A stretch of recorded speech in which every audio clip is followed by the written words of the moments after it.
কিন্তু সৌগতদা, সরকার থেকে চলে যাওয়া, 15 বছরের শাসন ক্ষমতা থেকে চলে যাওয়া, এটা কি ভেবেছিলেন? না, আমি তো ভাবিনি। আমাদের বোধহয় ভুল ছিল। এইরকম রেজাল্ট হবে আমি ভাবতে পারি।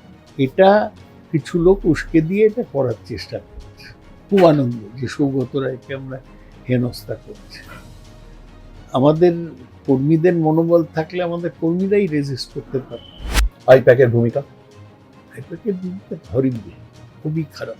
দেখুন, দুর্নীতির বড় ঘটনা হচ্ছে শিক্ষায় দুর্নীতি, শিক্ষক নিয়োগে দুর্নীতি।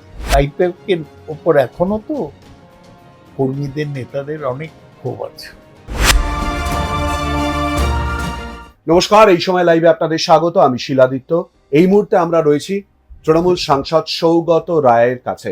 সৌগতদা, কেমন আছেন? ভালো। সৌগতদা, সরাসরি রাজনৈতিক প্রশ্নে আসছি। হ্যাঁ, 4 মে তৃণমূল কংগ্রেসের শোচনীয় বিপর্যয়, সরকার থেকে চলে যাওয়া, কারণ কি? শোচনীয় কথাটার সাথে প্রথমেই আমি একমত নই। বিজেপি 2021-এ কটা আসন পেয়েছিল? আমাদের চেয়ে কম। 2006-তে আমরা 30টা আসন পেয়েছিলাম। কিন্তু শোচনীয় কথাটা ব্যবহার করা যাবে না। বিপর্যয়ের অনেক কারণ থাকে, ফল খারাপ হয়েছে। একটা কারণ তো নির্বাচনের ফলটা কতটা সঠিক আমি জানি না। তার কারণ নির্বাচন কমিশন যা করছিল, এসআইআর নিয়ে যা করেছে, 7 লক্ষ লোকের বাদ দিয়েছে, এবং যেসব জায়গায় আমাদের বেশি ভোটার ছিল সেই সব জায়গায় ভোট বাদ দিয়েছে। তারপর নির্বাচনের দিন সেন্ট্রাল ফোর্স আমাদের লোকেদের তো দাঁড়াতে দেয়নি, আর শেষে গণনা কেন্দ্রের মধ্যে তাণ্ডব চালিয়েছে কেন্দ্রীয় বাহিনী, সিআরপি এবং অন্যান্যরা। কাউন্টিংয়ের মাঝপথে ওরা তৃণমূলের কাউন্টিং এজেন্টদের তাড়িয়ে দিচ্ছে। সুতরাং এই একটা ব্যাপার আছে, সেটা এখনই কোয়ান্টিফাই করা যাচ্ছে না। আর আরো দুটো কথা বলা যায়, যে একটা প্রতিষ্ঠান বিরোধী হাওয়া ছিল, তার সঙ্গে একটা বিজেপি খুব চেষ্টা করে একটা হিন্দু মেরুকরণ করেছিল, পোলারাইজেশন। সবটা মিলে আমরা হেরে গেছি। তবে আমাদের চেয়ে তো কম সিট 2021 সালে বিজেপি পেয়েছিল। আপনারা শোচনীয় বলেছিলেন। কিন্তু সৌগতদা, সরকার থেকে চলে যাওয়া, 15 বছরের শাসন ক্ষমতা থেকে চলে যাওয়া, এটা কি ভেবেছিলেন? না, আমি তো ভাবিনি। আমাদের বোধহয় ভুল ছিল। এইরকম রেজাল্ট হবে আমি ভাবতে পারি। এটা দুর্ভাগ্যজনক। দীর্ঘদিন আপনি তৃণমূল কংগ্রেসের সঙ্গে জড়িয়ে, সেই জায়গা থেকে দাঁড়িয়ে ব্যক্তিগত স্তরে আপনার দীর্ঘদিনের অভিজ্ঞতা, পেশাগত জায়গা, রাজনৈতিক জায়গা, সেই জায়গা থেকে কারণ অনুসন্ধান করলে কোন কোন দিক আপনার চোখে উঠে আসে? এই তো আমি 3টে বললাম। এর সাথে একটা হচ্ছে যে অনেক পার্টিতে সিদ্ধান্ত নেওয়াটা কেন্দ্রীভূত হয়েছিল অল্প লোকের হাতে। এই যে 74টা এমএলএ কে পরিবর্তন করে দেওয়া হলো, এতেও কিছু এফেক্ট হচ্ছে। আইপ্যাকের ভূমিকা? আইপ্যাকের ভূমিকা ধরেননি, খুবই খারাপ। এক তো আমি কিছু জানি না, তার কারণ আমার সাথে ওরা কথাই বলেনি, দেখাও করেনি। কি করে, আমি এইটা সবসময় ভাবি, কি করে কিছু প্রফেশনালি কোয়ালিফাইড ছেলে, যাদের রাজনীতিতে কোনো অভিজ্ঞতা নেই, যারা এই রাজ্যের লোক নয়, একটা অফিসে বসে কম্পিউটার স্ক্রিনের সামনে বসে তারা বলতে পারে যে কি করা উচিত নির্বাচনে। এটা ব্যাপক প্রভাব। আইপ্যাকের ওপর এখনো তো কর্মীদের নেতাদের অনেক ক্ষোভ আছে। এই ক্ষোভের কথা উচ্চ নেতৃত্ব, একেবারে সরাসরি বলছি, মমতা বন্দ্যোপাধ্যায়, অভিষেক বন্দ্যোপাধ্যায় অবধি কি পৌঁছয়নি? পৌঁছেছিল, ওরা মানেনি। ওরা আইপ্যাকের উপর নির্ভর করেছে, সেটা ওদের সিদ্ধান্ত। মাটি এবং মানুষ, এই দুজনকে কেন্দ্র করে বারবার করে ভোটের জায়গা এসছে। সিঙ্গুর, নন্দীগ্রাম, নেতাই, পরপর যে আন্দোলন আমরা দেখেছি, মানুষকে কেন্দ্র করে আইপ্যাককে নিয়ে এসে সেই জায়গায় তাদের থেকে বিচ্যুত হয়ে গেল না? দূরত্ব তৈরি হয়ে গেল না? হলো তো, সে দেখাই যাচ্ছে হয়েছে। দায় কার? দায়ের সবাই যারা সিদ্ধান্ত নিয়েছে তাদের। আপনার কি মনে হয় না মমতা বন্দ্যোপাধ্যায় অভিষেক বন্দ্যোপাধ্যায় কান দিয়ে দেখেছেন? এইসব কথা আমি এন্ডোর্স করতে চাই না, তবে সিদ্ধান্ত অনেকই ভুল হয়েছে। সাংগঠনিক দিক থেকে যে শক্তিশালী তৃণমূল কংগ্রেসের কথা বলা হয়েছিল, বিজেপির সংগঠন কি সেই অর্থে ছিল 2026-এ ক্ষমতা দখল করবে বলে? সংগঠনই ছিল না, বিজেপির কোনো সংগঠনই ছিল না। ওদের পক্ষে একটা হাওয়া ছিল। ওদের লোয়ার লেভেলে এখনো যে কর্মী দেখা যাচ্ছে সবই একেবারে খুব লো গ্রেড কর্মী।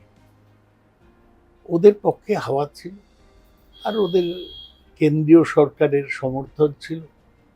মোদি বারবার মিটিং করেছে, অমিত শাহ 15 দিন একটানা ছিল, টাকার কোনো অভাব ছিল না ওদের। বিজেপির কেন্দ্র থেকে নেতারা এসে দিনের পর দিন এখানে নীরবে কাজ করেছে। আরএসএস তলাস্তরে বাড়ি বাড়ি গিয়েছে, সব মিলে একটা অবস্থার সৃষ্টি হয়েছে। 2024 পরবর্তী সময় 2026-কে লক্ষ্য রেখে বিজেপি যদি এই স্তর অব্দি পৌঁছতে পারে, আপনি বলছেন একেবারে তলা স্তর অব্দি কাজ করেছে, আরএসএস তার সংগঠন তৈরি করেছে, তৃণমূল কোনো আঁচ পেল না? আজ কম পেয়েছে, এটা তো বোঝাই যাচ্ছে। কেউ ভাবেনি তো যে এরকম রেজাল্ট হতে পারে। দুর্নীতি কতটা বড় ইস্যু হয়ে দাঁড়ালো এই নির্বাচনে? দেখুন, দুর্নীতির বড় ঘটনা হচ্ছে শিক্ষায় দুর্নীতি, শিক্ষক নিয়োগে দুর্নীতি। এটা তো সামনে চলেই এসেছিল, তখন এটা সংশোধন করা যেত, পরে সংশোধন হয়েছে, কিন্তু তার মধ্যে যা ক্ষতি হবার হয়ে গিয়েছে। আর বাকি যে দুর্নীতি, সেটা তলা স্তরের দুর্নীতি, যাকে তোলাবাজি বলে, সেটা হয়েছে, সেটা নিয়ন্ত্রণ করা যায়নি। আমাদের যারা এমএলএ ছিল, যারা লোকাল নেতা ছিল, তারা হয় তোলাবাজি করেছে, নয় তোলাবাজিতে উৎসাহ দিয়েছে, নয় তোলাবাজিতে বাধা দেয়নি। আপনি কখনো মমতা বন্দ্যোপাধ্যায় বা অভিষেক বন্দ্যোপাধ্যায়ের কাছে বা কানে এই প্রসঙ্গ তোলার চেষ্টা করেছিলেন? দু একবার করেছি, বেশি আমাদের সাথে তো বেশি মিটিং করেন, সুতরাং বলবো। আপনার দুঃখ হয় বেশি মিটিং করেনি? না, আমি রাজনীতি করি, একটা রাজনৈতিক দল বেছে নিয়েছে, বেছে নেবার সময় আমি জানতুম যে কি অবস্থা। তাও যখন করেছি, সেই রাজনৈতিক দলের সিম্বল নিয়ে ইলেকশনে দাঁড়িয়েছি, জিতেছি, সুতরাং এখন দলকে দোষ দেবো কেন? যা ভুল তার আমিও অংশীদার। আপনিও দায় নিচ্ছেন? হারের দায় নিচ্ছি নিশ্চয়ই। মুসলিম তোষণ কতটা বড় এফেক্টিভিটি হলো বিজেপির ক্ষেত্রে? পজিটিভ। মুসলিম তোষণ, মুসলিমদের এমনিতে অবস্থা খারাপ, তাদের অবস্থা ভালো করার চেষ্টাটা খারাপ নয়, সঠিক। কিন্তু তাই নিয়ে বিজেপি যা প্রচার করেছে, সেটার আমরা মোকাবিলা করতে পারি। মুসলিমরা এই রাজ্যে জনসংখ্যার প্রায় 30%, তাদের অধিকাংশ অবস্থা খুব খারাপ। সাচার কমিটির রিপোর্টে সেটা বার হয়ে আসে। যদি মুসলিমদের জন্য কিছু ইতিবাচক পদক্ষেপ নাও হয়ে থাকে, তা নিয়ে আপত্তি থাকতে পারে না, কিন্তু তাই নিয়ে বিজেপি একটা ন্যারেটিভ তৈরি করলো যে মমতা ব্যানার্জি শুধু মুসলমানদের তোষণ করে। ওরা প্রচার করলো মমতা নয়, মমতাজ বেগম। এই প্রচার আমরা মোকাবিলা করতে পারি না। মহিলা ভোট দূরে চলে যাওয়ার ক্ষেত্রে আরজিকর ইস্যুটাই কি সর্বপ্রধান হয়ে দাঁড়ালো? আরজিকর একটা বড় ইস্যু, এটা ছিল তখনও বোঝা গিয়েছিল, পরবর্তীকালে আমরা এতে অ্যাটেনশন দিই। আরজিকর ডেফিনেটলি একটা বড় ইস্যু।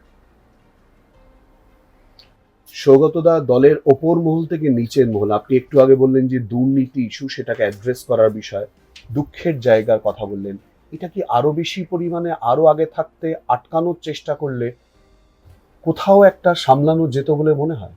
নিশ্চয়ই আগে ডিল করা উচিত ছিল। কেন ডিল করা হয়নি? কোথাও কি প্রশ্রয় দেওয়া হচ্ছিল? না না, কেউ কি নেতৃত্বে আছে সে দুর্নীতি প্রশ্রয় দিয়ে চলে তা নয়, করেনি। আপনার কি মনে হয় যে নেতৃত্বের তরফ থেকে এই মুহূর্তে অতি দ্রুত রাস্তায় নামার প্রয়োজন রয়েছে? নিশ্চয়ই, অবশ্যই। রাস্তায় নামছে না কেন? নামবে। এই সব পার্টিরই হেরে গেলে একটা কঠিন সময় থাকে। আর আমাদের লোকরা এখন ব্যস্ত, আমাদের কর্মীদের এগেনস্টে কেস দিচ্ছে, মারছে, তাদের বাড়ি ভাঙচুর করছে, পার্টি অফিস বন্ধ করে দিচ্ছে। এটাকে সামলে তো রাস্তায় নামতে হবে। সৌগতদা, ঠিক এখানেই প্রশ্ন। আপনি গিয়েছিলেন নিমতা থানায়, সেখানে ডেপুটেশন দেওয়ার জন্য। সেখানে আমরা দেখলাম স্লোগান এবং তারপরে ডিম ছোড়ার বিষয় চলে এলো। কতটা ধাক্কা লাগলো, কতটা খারাপ লাগলো? কিছুই খারাপ, বাস্তবটা বুঝলাম যে বিজেপির তলায় সব লুম্পেন, একেবারেই পচালো। আমার বিরুদ্ধে কি অভিযোগ ছিল? আমার বিরুদ্ধে তো কোনো দুর্নীতির অভিযোগ ছিল না, আর উত্তর দমদমেও ছিল না। এটা কিছু লোক উস্কে দিয়ে এটা করার চেষ্টা করছে। খুব আনন্দ যে সৌগত রায়কে আমরা হেনস্থা করছি। আমাদের কর্মীদের মনোবল থাকলে আমাদের কর্মীরাই রেজিস্ট করতে পারে। মনোবলটা ভেঙে গেছে বা যাচ্ছে, আমার কিছু আসে যায় না। আমি জানি যে, আমি জেনে গেছি যে বিজেপি কতটা অসভ্য। ওদের নেতারা ভালো ভালো কথা বলছে আর তলায় ওরা এই অসভ্যতা করছে। কিন্তু সৌগতদা, আমরা দেখলাম যে 4 তারিখের পরই শ্রমিক ভট্টাচার্য রাজ্য বিজেপির সভাপতি, রাজ্যের নতুন মুখ্যমন্ত্রী শুভেন্দু অধিকারী তারপরও কিন্তু অনেকবার বলেছেন এই জাতীয় ঘটনা না ঘটে। তৎকাল বিজেপির প্রসঙ্গ চলে এলো। তারা তো একটা বার্তা দিয়েছেন এবং ওদের বার্তার কোনো মূল্য নেই, ওদের কেউ মানে না। এই যেদিন আমার বিরুদ্ধে বিক্ষোভ দেখাচ্ছিল ওদের নতুন এমএলএ দমদম উত্তরে, সেখানে এসছিল, এই গুন্ডারা তাকে ধমকে পাঠিয়ে দিয়েছে ওখান থেকে। কারোর কোনো নিয়ন্ত্রণ নেই বিজেপির তলা স্তরে। সৌগতদা, এই মুহূর্তে বিভিন্ন জায়গায় দেখা যাচ্ছে, কলকাতাতে তো বটেই, রাজ্যের বিভিন্ন প্রান্তে পুরসভায় ভাঙন, পর পর কাউন্সিলরদের পদত্যাগ, পদ ছেড়ে দিচ্ছেন। এই ভাঙনটার জায়গা কেন তৈরি হচ্ছে? হবেই তো।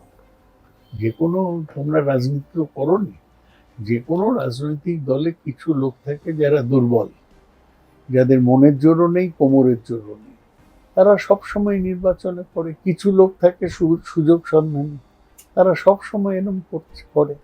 এটা এত ভাবার কিছু নেই।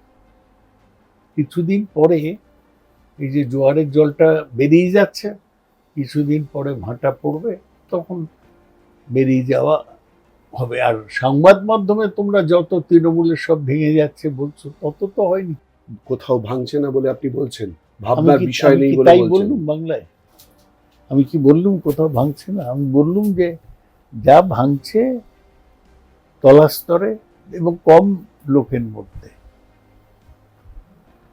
প্রশ্ন তো উঠছে সেই জায়গায়, ইতিমধ্যেই বিজেপির নেতৃত্ব, এমনকি কংগ্রেসও বলতে শুরু করেছে তৃণমূল দলটাই থাকবে না। বলতে খুব সহজ। আমরাও আগে বলতাম যে কংগ্রেস উঠে গেছে, বিজেপির কিছু নেই। কিছু নতুন ব্যাপার না। সাইনবোর্ড কংগ্রেসের কথা বলা হয়েছিল, সাইনবোর্ড তৃণমূলের কথা উঠে আসছে। তো সাইনবোর্ড বিজেপির কথাও তো বলা হয়েছে। আমি তো দেখেছি বিজেপি 3-5টা সিট পেত, একটাও পেত না বিধানসভায়। এইসব কথা মিডিয়ার কাছে তাৎক্ষণিক শব্দ, মুখরোচক, এর বেশি কিছু গুরুত্ব নেই। আমি শেষ প্রশ্ন করব সৌগতদা, এই মুহূর্তে দীর্ঘদিন তৃণমূল কংগ্রেসের সঙ্গে জড়িয়ে থাকা, তার উত্থান এবং পতনের জায়গা তৈরি হলো, যদিও আপনি সেরকম ভাবে মানতে চাইছেন না, 80 সংখ্যার নিরিখে আর কি। জাহাঙ্গীরকে আমরা দেখেছি সরে গেছে ভোটের ময়দান থেকে। আপনার কি মনে হয় কোন কোন দিকে নজর দিলে আবার ঘুরে দাঁড়ানো সম্ভব? না, রাস্তায় নামতে হবে। বিজেপির যে অত্যাচার তার বিরুদ্ধে বলতে হবে। আর আসল ইস্যু তো অ্যাড্রেস হচ্ছে না। এই যে ভীষণভাবে পেট্রোল ডিজেলের দাম বাড়ছে, এটা নিয়ে রাস্তায় নামতে হবে। পাবলিককে একটু বিজেপি ডিস্টার্ব করবে, কিন্তু তাও করতে হবে। আপনি নামবেন রাস্তায়? আমি কেন, পার্টির নামলেই নামবো। অনেক ধন্যবাদ সৌগতদা, আমাদের সঙ্গে এই বিষয়গুলো নিয়ে আলোচনা করার জন্য এবং তুলে ধরার জন্য। আমরা কথা বলছিলাম সৌগত রায়ের সঙ্গে। সৌগতদা পজিটিভ মাইন্ডসেট নিয়ে কথা বলছেন, বারবার করে বলছেন যে পার্টি হেরে গেলেও সেই অর্থে একেবারে ভরা ডুবি এটা মানতে তিনি রাজি নন, এবং তার বিশ্বাস যে এখনো পর্যন্ত রাস্তায় যদি নামেন নেতৃত্ব, সঙ্গে কর্মী সমর্থকরা, তাহলে ঘুরে দাঁড়াবে। অপেক্ষা করতে হবে সেই সময় বা সেই মুহূর্তের জন্য। আর আপনাদের চোখ থাকুক এই সময় লাইভে।